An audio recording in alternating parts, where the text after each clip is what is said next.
Hello, everyone. My name is Shane A. Bassett, movie analyst, and I am here today with a producer and actor of a new film out called Old Man. Hello, Marc Senter. Good morning. Hello, Shane. Good morning to you. Thanks for being up. No worries, mate. I'd like to ask first, have you ever been down under to Australia for any reason? I'm embarrassed to say that I've never been there. As Yeah. many places as I've been, I've not yet been there. But my special lady, Emily Autumn, who's a fabulous musician, she's actually toured there. And so she got to go there, and I know she absolutely loved it and has nothing but great. And I have a lot of friends from there. So Right. no, I'm just making excuses up. Well, one, you can be Emily's number one groupie if she comes back, of course. Right. And, Yeah. and there's plenty of Aussies over in LA. So, I believe it's like a mini Australia over there. There's that many of us roaming around. There is. I'm in New York now, but I picked up on that in Los Angeles. There was a real community of them, and I actually was lucky enough to go to a Buddhist ceremony at one point because a lot of the Aussies that were there would Yeah. get together and they would chant, and I was like, man, this is really cool. So I love the Aussies, I really do. It's really cool people, and a very beautiful place. I look forward to going someday. I'll try and keep relatively spoiler free regarding Old Man, but we can, feel free to discuss anything. Sure. It was an enclosed set, and I didn't know this until after I watched it, but it is based on a play, and it seemed like a whole play stage production. Yeah, yeah, that's correct. So my friend Joel Veach, who I've known for, geez, almost 20 years, we met in an acting class. Yeah. Eric Morse, the great Eric Morse. And anyhow, yeah, so it was a play, and the ending was different, but I just, we were sharing different material back and forth, and the second I read it, I just couldn't put it down, as simple as that, and thought, man, I would love to do this as a movie. And Yeah. that's kind of how that kicked off. And you were always going to play the role you play. It's kind of a dual role without saying too much.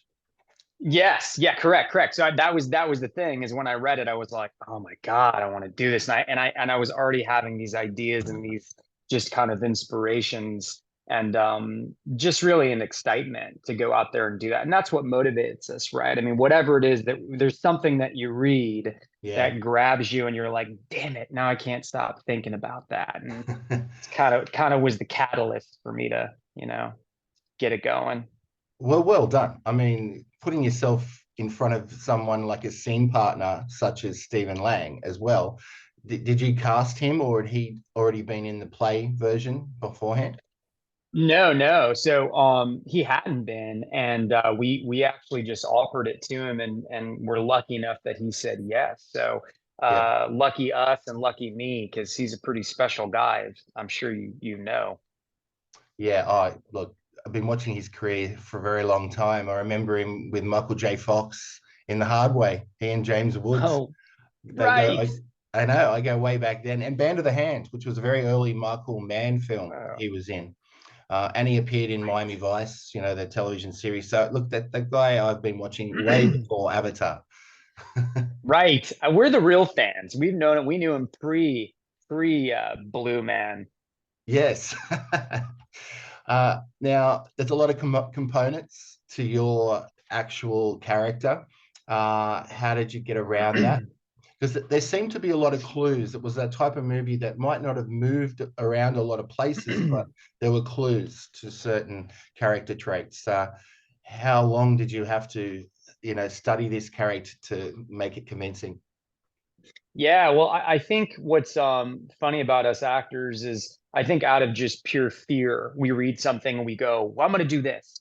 And you're still going to explore and you want to make it real. But and I fall into this trap often, and I have to catch myself, because I had an idea of what to do, and we did a table read with Stephen Lang and my friend, the director, Lucky McKee. Yeah. And he called me after and said, hey, you're really nailing this guy, but we're really tripping up on this guy. And then I got nervous because I was like, what do you mean? And then Yeah. I took a step back and realized, oh, it just hit me. And I was like, of course, there's these pieces I'm missing. So then I went and hid in my bathroom for a few days and came up with something, and that ended up being the character. So and it's cool. It's all part of the process. You got to be free to kind of try stuff and see what's going to work. But so fortunately, I was able to kind of find something there, and you got to let it breathe. I mean, it is a play. It was a play, and it is a Mm. movie. But it is this sort of kind of like chamber piece, and these two men sharing, and hopefully these little pieces come out, and hopefully people keep guessing and wondering. But we just played it real. We just you know, made some choices, connected, and enjoyed the freedom to kind of just act together. The stage, the production design in particular, I was having a look behind you guys when you were doing your thing. There was Yeah. things on the shelf, there were things on the walls, again clues. Who came up with the set design, and did you keep any mementos? Did you keep anything?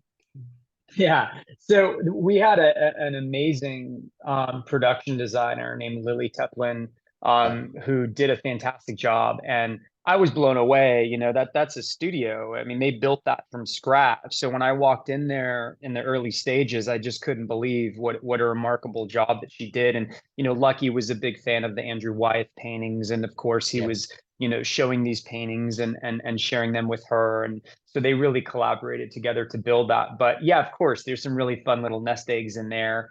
Um, that maybe after a second or third watch, you start to go, wait a minute, is that thing, or is that Easter eggs? What did I say? Nest egg? Nest See, eggs. always correcting me. And she's Good right. enough. Easter eggs. Yeah, no, I was Yeah. impressed by the production design, and you saying it was a set built from scratch makes it even more dynamic in the design. Yeah. Yeah, yeah. It's a blast to be on the stage, and I can see how those things could go either which way, but I think they did a great job. So I'm glad that you thought so too. I'm glad you mentioned Lucky McKee, the director. You're saying he's your friend. Well, I'm not Yeah. surprised because you were in Wicked Lake many years ago. So yeah, Yeah. that's really incredible that you've kept that friendship up. Was that where you first met Lucky and then collaborated after that? So no, I'm lucky because my first feature was a Jack Ketchum adaptation called The Lost, and I got to play the title character, which was this kind of 50s greaser-esque Yeah. teenage serial killer. And so his good buddy Chris Severson directed it, and Lucky produced it. So I met them just right out of the gate, like my first lead in the feature. Wow, Um, before Wicked and, Lake. yeah, exactly. So we met before then, and we were buddies and had done like Tales of Halloween and a couple little things together. But we'd never got the chance to fully kind of suit up together, and so this was that chance.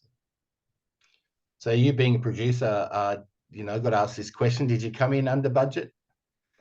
We did great, and that yeah, good question. I fortunately the team at Paper Street Pictures, which are my partners on the film, they just did an awesome job.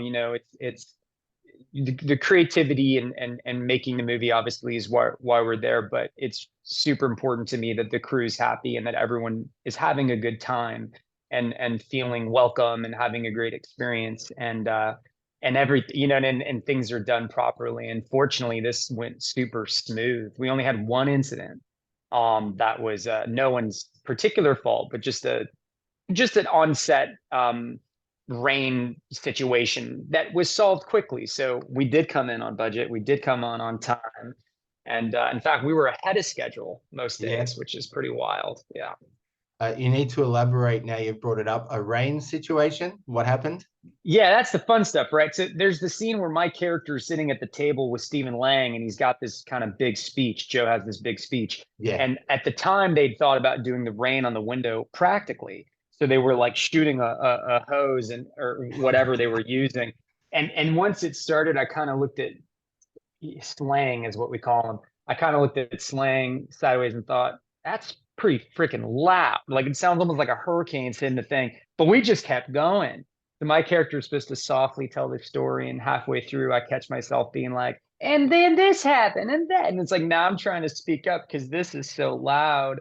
And then once it cut, there's like flooded right outside with all the electrical stuff. So naturally we were like, oh my God, what the hell are we doing? Quick decisions, green screen it, lock it off. We're Yeah. going to take care of this later. But that was the only time that I was like, oh my God, did we almost just flood and electrocute this set?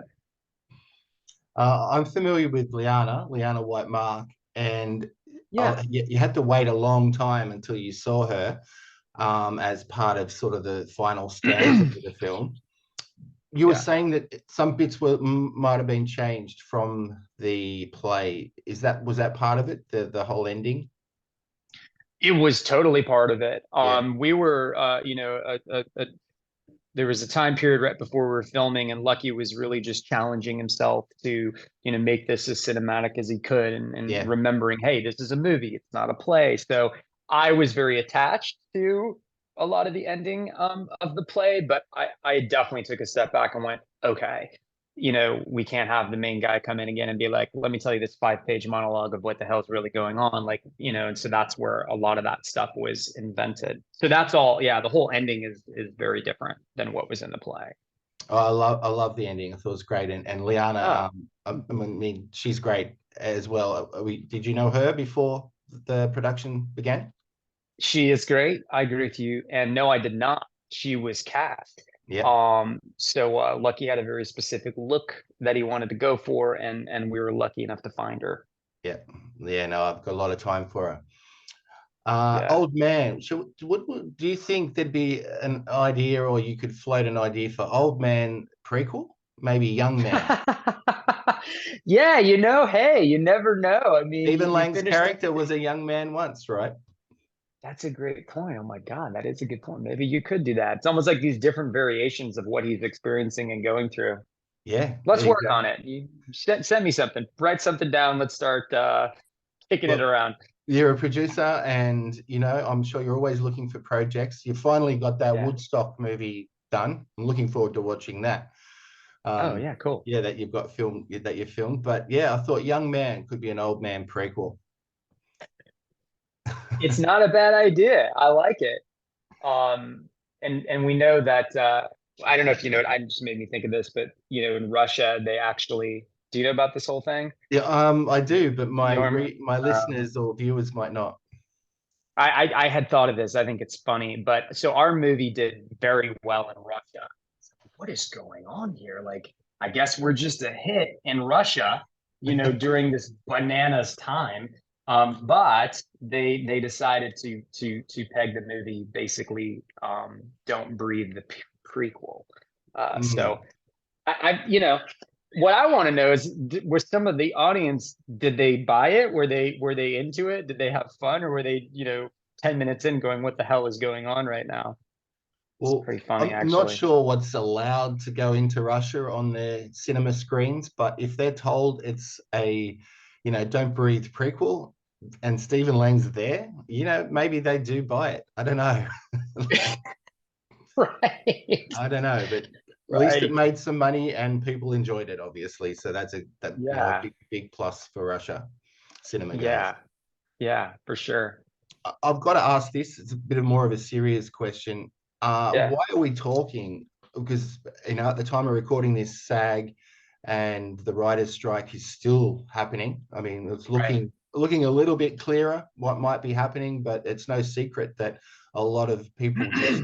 I know there's exemptions and exceptions, but why are we talking, Mark? Yeah, I appreciate the question, and it's something I actually put a lot of thought into, and even called SAG and talked to my producing partner, Good. because obviously this is important stuff going on, and it needs to get resolved. And I don't know when it's going to end, but hoping for the best. So, I guess where I'm at is discussing it with my producing partner. It to me, you, you know our distributor is not a company that's associated with the AMPTP. Yeah. This is Australia, and this is an important independent film. Independent, when we made it, it was friends and family, Yeah. backers. And a lot of people kind of poured their hearts into this thing. And so for me, if it's above board with the guild, then I'm, my responsibility is to, promote the film and get it out there, which is important to me. So, but I appreciate you asking that, because initially I was like, wait, can I do this? How does this work? And who knows, maybe Yeah. I'll get a call from SAG in a week and they'll be like, wait a minute. And I'll say, what is going on? But, you know, I filmed a movie actually 4 weeks ago that got the interim agreement, and was just shooting something in New Orleans that also got the agreement. So I think what's interesting is, Yeah. SAG is very supportive of independent film, and they want us to go and work, which I think's great. We just have to draw a line in the sand when it comes to these other things. Yeah, well, totally. And I've been on board and behind you guys since day one. I've been reporting on it. People want to know. So I've been at my end across Australia. I've been letting everyone know what's going on, because it's not going to be too much longer, a few more months, where those shows, those new movies are just not going to be coming out. Right, It's not affecting it at the moment, but that right. independent features, I'm quite an advocate for. So I'm really glad that you have this exemption to be able to talk to me. And a movie like Old Man is appealing. It's a genre film, and otherwise it'll just slip through the cracks potentially. Right, right. Absolutely. That's very true.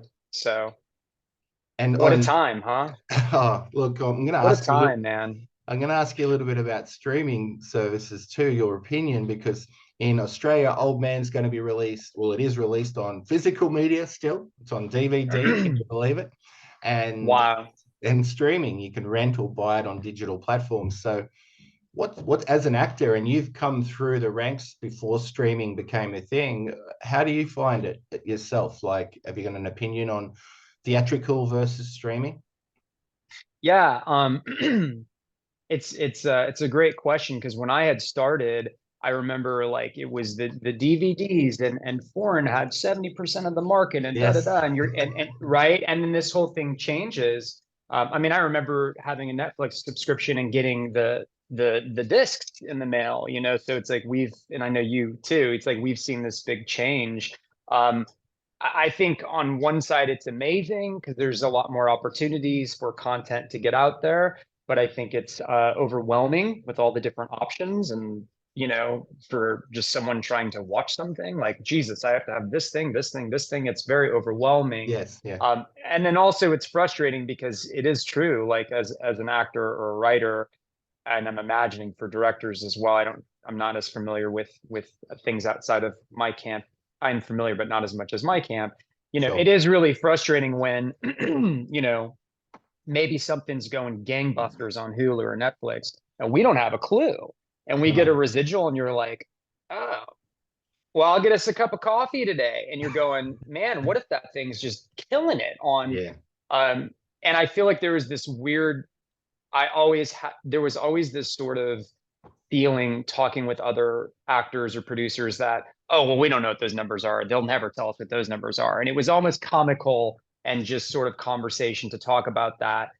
But it's serious. And now it's kind of like, wait, well, what is going on with that? And why, Yeah. did I do this episode of Jag on CBS 15 years ago and I made like X amount? Thank God I could survive for another month. And now I've got this movie that's doing well and I just got a residual for like $7. Like, what's that about? So it's wild. Yeah, yeah, no, it's interesting. I think I don't think it's going to implode, but there seems to be a lot of streaming clashing going on. So much to choose from. Something's got to give at Yeah. some point. But on the other side of it, there's so much content for me to watch and review, and then talk to people like you. So that's a big bonus, and there's some good quality stuff out there. Yeah, definitely. Definitely. Do you have as many? I mean, obviously, I'm sure you have similar things to us, but do you find that you guys are oversaturated with all of the different options as far as Yeah. streaming is Oh, concerned in yeah. Australia? Firstly, I love it when the talent ask me the questions. I think that's great. So thank you, Mark. Thanks, Mark. And you're right. Well, you're right. Per capita, and this is something I report about a lot. Per capita, Australia and New Zealand have more streaming services than anywhere else in the world, and we have, including free to air, but we have them connected to our network television. We have them just apps, movie apps. We have the normal Disney Plus, Netflix Prime, Amazon, we have so many. So yeah, we have a Wow. lot to choose from. Paramount Plus hasn't long been here, and that's become a success. Not a huge success, but it has tapped into the market quick. So yeah, Hmm. I mean, it's never ending, it seems. We have more than anywhere else in the world at this point per capita of population. So Wow. yeah. And that's why Wow. with your movie, it's also on DVD, and people are still not in as big numbers, but people are still buying physical media. So Yeah. that's a bonus too. Well, down under anyway, I'm not so sure if physical Right. media is as popular around the world. I guess the niche Right. market is for classic and cult films, but yeah, it's a tough Yeah. business. Yeah. Yeah. That's true. It is. Before we wrap up, a couple more questions. I know you've worked with Lindsey Lohan a couple of times, and I really like Lindsey. I think she's underrated. Labor Pains was one of them, and I know Who Killed Me was the other. Did you have Yeah. much to do with Lindsey? I mean, she seems like she's Yeah. a little bit. People don't understand her or something. No, I look, I super appreciate you saying that. And I also think, with any person that, has a lot of talent, and a lot of, they feel a lot, it's like sometimes those people put in certain situations, like, it makes sense that, there could be some drama and some, Yeah, things surrounding that. But so that director of I Know Who Killed Me was the guy that did The Lost, my good friend Chris Evertson. right. So after The Lost, he had, signed with the big Hollywood agents, and that was his first kind of, as a young guy, like late 20s, Yeah, goes and directs that movie. And I met her on the set, and we became friends, and found myself kind of hanging out more and more, and had some, fun, nights and night. Did I say? Am I saying too much? no, that's all right. She's the writer. I mean, I got to listen. All right, fair enough. But anyways, we had a great time, and a cool friendship, and I haven't spoken to her in some time, but yeah. Yeah. Yeah, she's someone I'd really like to sit down and have a proper conversation with. I think she's talented and never been given, well, maybe over time, but not being given the justice as she might and the recognition that she should. And also, just one other thing that is listed in your credits, and I don't normally swing back into people's credits too far, but you played a character and it was listed as Stoned Guy #2 in Time Cop 2. Was that one of your early acting gigs? It must have been. Shane, you're bringing up my biggest hits, bro. You're just bringing up the greatest hits. Hey, I'm not knocking Time Cop. 1 and 2 weren't too bad. Jason Scott I Lee. loved time. I love that. No, I know. When I young actor in Los Angeles, I auditioned, and I remember getting that part, and it was pretty exciting, really. Being young person that just gets to town, and you're on this big movie set, and you're seeing all these cameras, and what do I do? Where do I stand? And here's your trailer. So it was a very exciting time, and I was Stone Guy #2, and I'm pretty sure I got knocked out or punched. So that happened, and I'm glad. I need to revisit that. I haven't thought about that in a minute. Need to go back and maybe throw it Well, on my reel. well, speaking of physical media, I've got them both on physical media. Bit of fun. I actually love time travel movies in particular. So there you go. How do you act Looper? You like stoned? Looper? How do you act stoned? How do you act stoned? I can't remember what I did, but I guess you just kind of get into your imagination and like, go for it. Well, I hope Old Man is a pretty big hit. I believe it's already doing quite well, people renting it or buying it across our digital platforms. In your own words, to wrap it up, maybe tell me why people should watch Old Man and what they'll get out of it, in your opinion. Yeah, I mean, I guess why do people watch anything, right? I mean, I'll try not to yap too much here, but I remember sitting down just the other night and going through Amazon and looking for old movies, because I love watching old movies. And Yeah, why do I choose this versus this? Well, maybe there's an actor I like, or that's an interesting poster, or what's that? So you yeah, never really know why someone chooses what they choose, but um, I guess there's a lot out there, right? And if you're looking for something fast and heads flying off, we're not Saw, but I do think it's a cool piece, and it's people collectively working together to do something really creative. I think Lucky's an interesting, talented director. I Stephen like him. Lang Yeah. is, yeah, and it's like, when we don't get the chance to even see Stephen Lang that often do something quite like this. So I mean, I would say if anything else, check it out for Stephen, because he's awesome, and he really gets to kind of show you why, he's been, he's been doing this for so long, so Yeah. give it a chance. Take away from it what you want, love it, hate it, but appreciate anyone's time that even looks at it. Yeah, two points there I want to make that you just brought up briefly. One, love it or hate it. We said before we started recording about critics. Now, does that affect you much if a critic does not give something that you've made, or in particular, say this one you've produced a bad review? It's been getting a majority of great reviews, including from myself. But how do you feel when it does get knocked about a bit by critics? I'd love to sit here and say, oh, I don't read anime, it doesn't affect me, blah, blah, blah. But Yeah. that's not true. I've gotten a lot better as time's gone on. But they're weird, isn't it? Because someone says something really great. Well, what does that do? Yeah. Now you're walking around being like, oh, well, da da da. And someone says something bad, and you're like, oh my God, I'm terrible, blah, blah, blah. It's everyone is entitled to look, watch it, tell us what you think, communicate what you think. It still affects me, sure, but I also try to just remember, hey, we worked hard on this, and we swung the bat, and we tried something, so Yeah, that's all you can do. exactly. And you also mentioned, you're flicking through streaming services, you're looking at the poster, which might influence you. Well, the poster of Old Man is actually really well put together and striking. Did you have a final say in that, or did you collaborate with Lucky, or how did the poster final get decisions on that one? Yeah, so I agree. I think the poster is really cool. Yeah. That was done.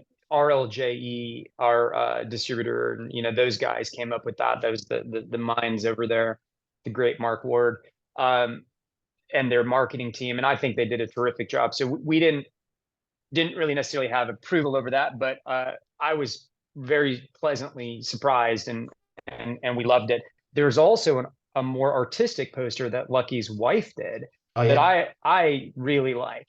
I don't know if you've seen it, but it's kind of more of our art house poster, and she painted it, and I think it's really freaking cool. I'll send it to you if you haven't seen it. Yeah, I'd like to. Actually, I'll see if I can get my hands on a copy. I collect posters, so that sounds really I cool. may have one here. I can send you one.